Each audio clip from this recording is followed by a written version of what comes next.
트럼프가 한국에 협력을 요청했다고.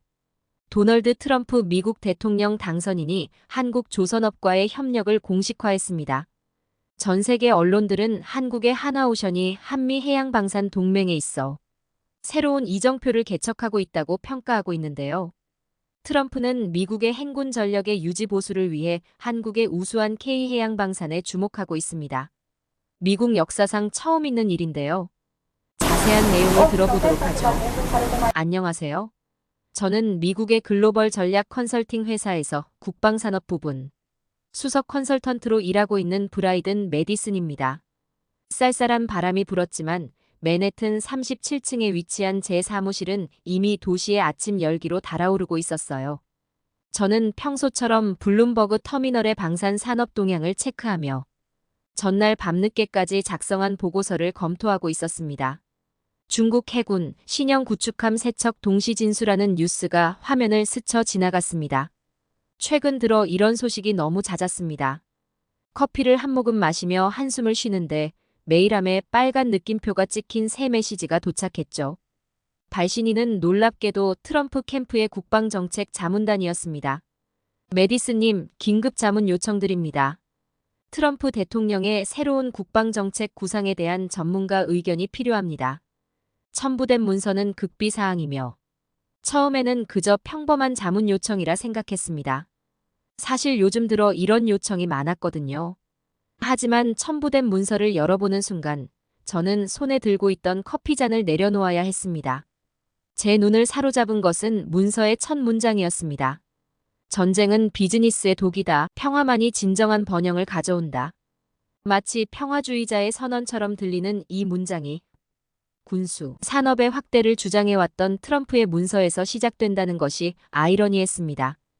20년 넘게 국방 산업을 분석해온 저로서는 이 변화가 의아했습니다.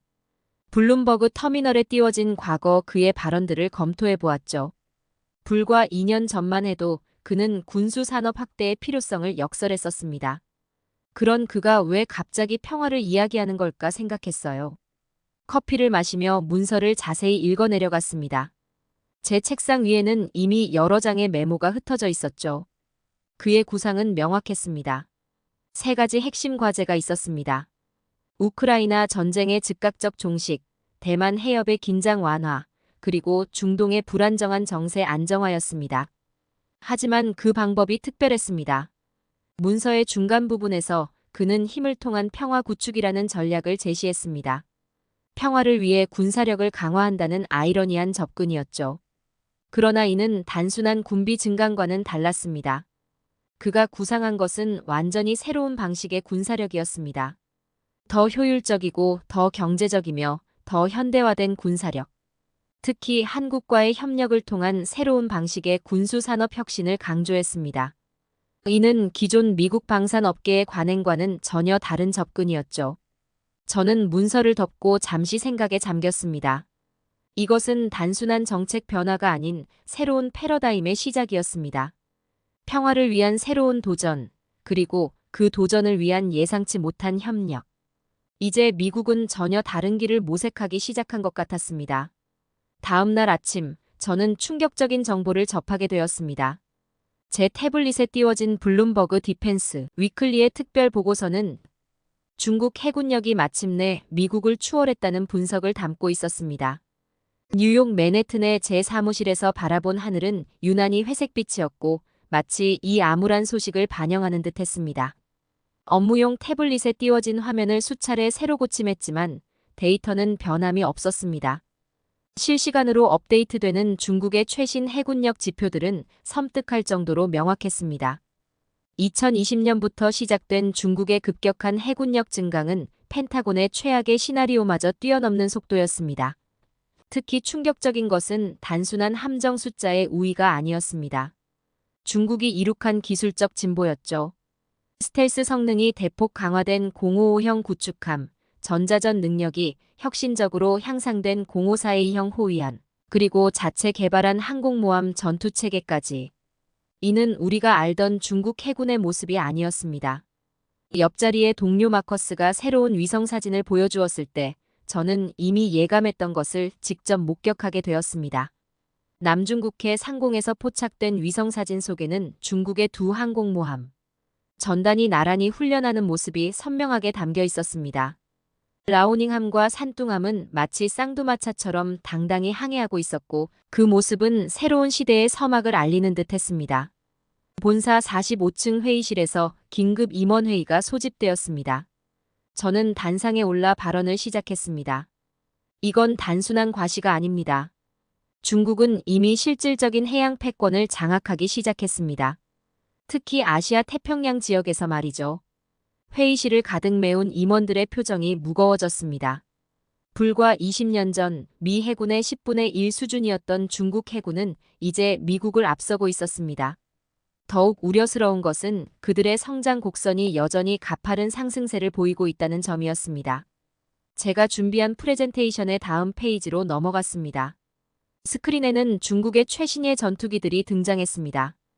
젠20, 젠35A 스텔스 전투기의 실전 배치도 시작되었습니다. 이제 중국은 미국의 F-22, F-35와 맞설 수 있는 전투기를 보유한 국가가 되었습니다. 보고서를 마무리하며 저는 깊은 생각에 잠겼습니다. 중국의 도전은 단순한 군사력의 문제를 넘어서고 있었습니다. 이는 새로운 세계 질서의 시작을 알리는 신호탄이었고 우리의 대응 방식도 근본적으로 달라져야 했습니다. 과거의 방식으로는 더 이상 충분하지 않았죠. 45층 창가에 서서 맨해튼의 전경을 바라보며 저는 다가올 변화에 대해 생각했습니다. 중국의 부상이라는 새로운 도전 앞에서 미국은 어떤 해답을 찾아야 할까요? 기존의 틀을 깨는 혁신적인 접근이 필요했습니다. 그때 제 휴대폰이 울렸습니다. 워싱턴 발신번호였죠. 전화를 건 사람은 미 해군 전략사령부의 고위 관계자였습니다. 그들은 제가 최근 작성한 미국 조선 산업의 위기 보고서에 깊은 관심을 보였습니다. 다음 날 아침 일찍 저는 버지니아 주 노퍽의 해군 기지행 비행기에 몸을 실었습니다. 노퍽 해군 기지에 도착하자 해군 소장이 저를 맞이했습니다. 그의 굳은 표정에서 상황의 심각성이 느껴졌습니다. 우리는 곧바로 드라이독이 있는 현장으로 이동했습니다. 거대한 도크에는 수리를 기다리는 알레이 버크급 구축함이 놓여 있었습니다. 하지만 이 첨단 전투함을 수리할 수 있는 인력과 기술이 부족했습니다. 2차 대전 당시 세계 최고를 자랑하던 미국의 조선 기술이 이제는 자국의 군함도 제대로 수리하지 못할 지경에 이른 것입니다. 라이트 소장의 설명은 더욱 충격적이었습니다. 올해 전 세계 선박 발주량이 19척에 달했지만 미국 조선소가 수주한 것은 고작 2척에 불과했습니다. 그마저도 정해진 기한 내 인도가 불확실한 상황이었죠. 회의실에서 공개된 자료들은 더욱 암울했습니다. 과거 400개가 넘었던 미국의 조선소들은 이제 대부분 문을 닫았거나 휴업 상태였습니다. 남아있는 소수의 조선소들마저 연간 한 척의 선박도 제대로 건조하지 못하는 실정이었습니다. 자료를 검토하며 가장 충격적인 사실을 발견했습니다. 2013년에 수주했으나 아직도 완성하지 못한 선박들이 있다는 것이었습니다. 이는 단순한 기술력 쇠퇴가 아닌 미국 조선 산업 생태계 전반의 붕괴를 의미했습니다. 한때 세계를 지배했던 미국의 조선 산업이 완전히 무너져 내리고 있었습니다. 특히 심각한 상황은 군함 건조 능력에서 두드러졌습니다.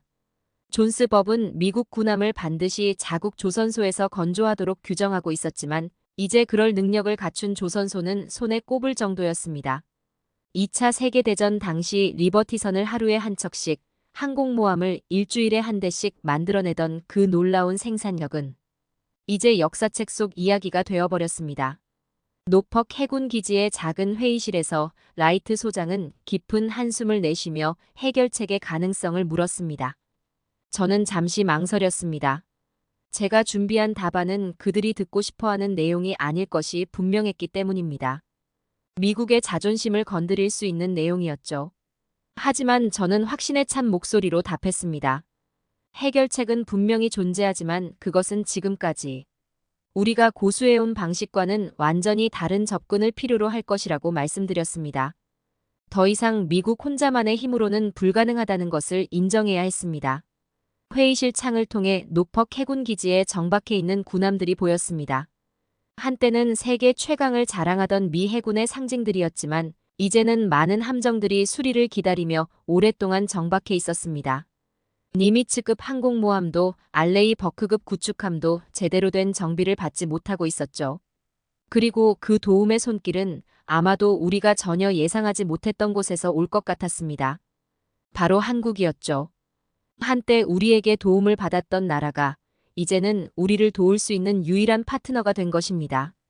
16시간의 긴 비행 끝에 저는 인천국제공항에 도착했습니다. 한국의 조선 기술을 직접 확인하기 위한 여정이었습니다. 피곤함도 잊은 채 터미널을 빠져나오는데 하나오션의 관계자가 직접 마중 나와 있었습니다. 환영한다는 말과 함께 오늘의 일정을 간단히 설명했습니다. 그의 목소리에서 묻어나는 자신감이 인상적이었습니다. 우리는 곧바로 거제도로 향했고 국내선 비행기에서 나누는 대화만으로도 한국 조선 산업의 현주소를 가늠할 수 있었습니다. 조선소에 도착한 순간 저는 말 그대로 충격을 받았습니다. 일주일 전 노퍽에서 본 적막한 풍경과는 전혀 달랐습니다. 하늘을 찌를 듯한 골리앗 크레인들이 쉴 새 없이 움직였고 수천 명의 작업자들이 마치 군대처럼 체계적으로 일하고 있었습니다. 이곳은 살아있는 생명체 같았습니다. 관계자는 이곳이 단순한 조선소가 아닌 스마트 조선소라고 설명했습니다.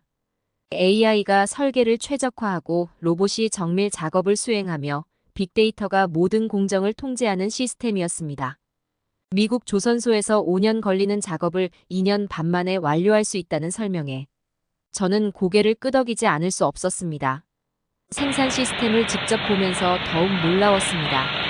정밀한 로봇 용접이 이루어지는 현장, 자율주행 로봇들이 부품을 운반하는 모습, 실시간으로 품질을 관리하는 디지털 시스템까지. 이곳은 마치 SF 영화의 한 장면 같았습니다. 다음으로 둘러본 군함 건조 라인은 더욱 인상적이었습니다. 건조 중인 세종대왕급 구축함은 미 해군의 알레이 버크급과 비교해도 손색이 없었습니다. 오히려 일부 성능에서는 더 뛰어났고 건조 비용은 절반에 불과했습니다. 현장에서 빠르게 메모를 하면서 저는 이것이 단순한 기술력의 차이가 아님을 깨달았습니다. 효율성, 정밀성, 경제성이 완벽하게 조화를 이룬 시스템이었습니다. 관계자의 설명처럼 이는 실전에서 얻은 교훈이 만들어낸 결과물이었습니다. 북한과의 대치 상황에서 효율적이면서도 강력한 무기 체계를 개발해야 했던 절박함이 이런 혁신을 가능케 한 것입니다. 연구개발센터는 이 모든 것의 심장부였습니다. 수백 명의 젊은 엔지니어들이 최신 기술을 연구하고 있었고 그들의 눈빛에서는 확신과 자부심이 엿보였습니다. 이들이 바로 한국 조선 산업의 미래였습니다. 호텔로 돌아오는 차 안에서 저는 오늘 본 것들을 정리했습니다. 한국의 조선 기술은 제가 상상했던 것을 훨씬 뛰어넘고 있었습니다. 이제 미 해군에 어떤 제안을 할지 윤곽이 잡혔습니다.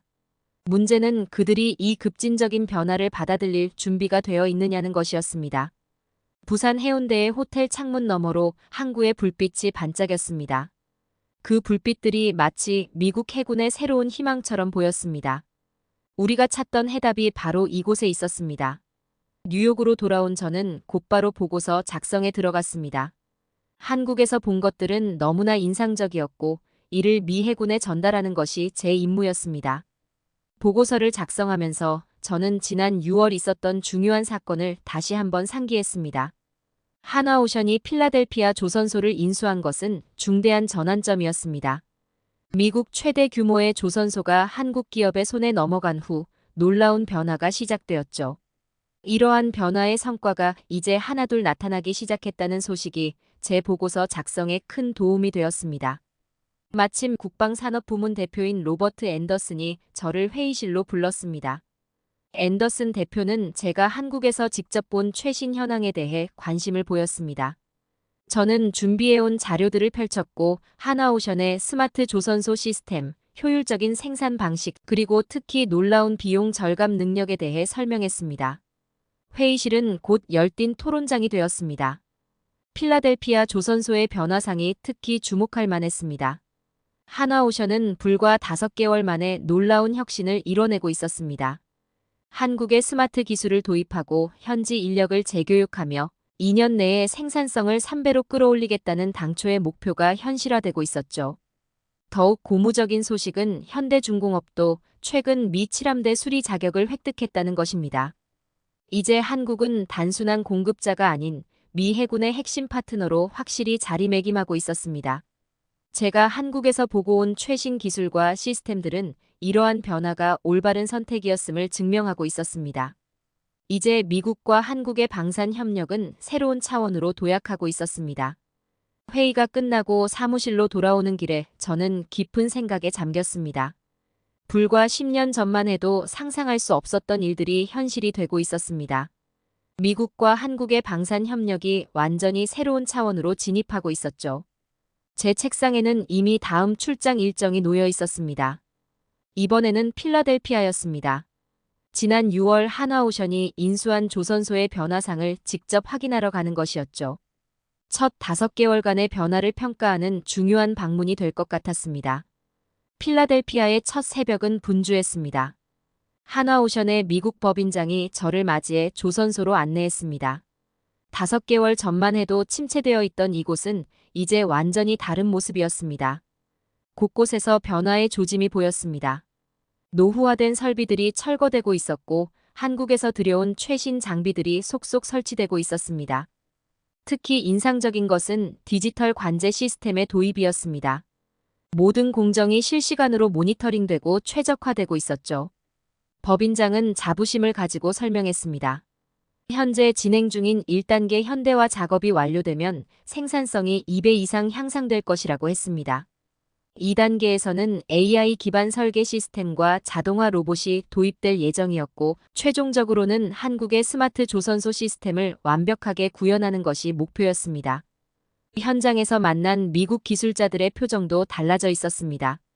처음에는 한국식 시스템에 대한 거부감도 있었다고 합니다. 하지만 이제는 오히려 더 빠른 변화를 원한다고 했습니다.